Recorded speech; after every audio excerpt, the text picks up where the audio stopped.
Ces tendances que je comprenais pas avant mais que maintenant j'adore. Le matcha. La première fois que j'en ai bu, j'ai détesté ça. J'en avais pris un chez Columbus, je crois. J'avais trouvé ça grave écœurant, c'était pas du tout sucré, j'avais vraiment pas kiffé. Mais je me suis dit, vas-y, c'est une boisson trop instagrammable, j'ai envie d'aimer, donc je me suis forcée à en reboire. Donc j'en ai repris.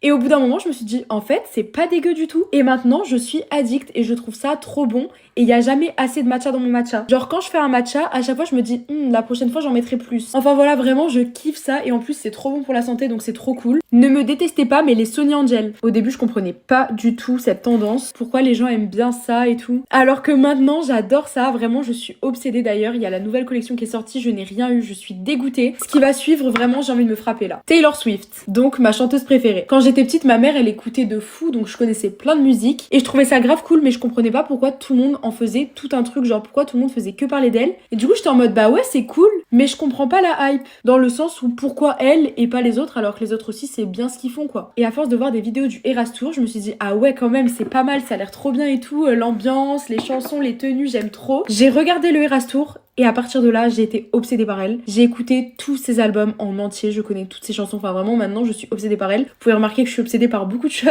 En fait, c'est en écoutant les paroles, en regardant le show de 3h30 qu'elle a fait et aussi en voyant tout ce qu'elle a fait dans l'industrie que je me suis dit non mais cette femme est incroyable. Et enfin dernier truc que je comprenais pas la hype avant mais que maintenant j'adore, les samba. Vraiment au début j'étais en mode bah ouais c'est joli mais ça me fait penser aux superstars qu'on avait quand on était au collège, y a rien d'original et j'avais pas du tout envie de me les acheter et au final quand j'ai vu toutes les couleurs qu'il y avait et tout, les tenues avec, je me suis dit en fait c'est pas mal et maintenant j'ai envie de m'en acheter et j'adore. Dites-moi dans les commentaires quelles sont les tendances que vous compreniez pas avant mais que maintenant vous adorez.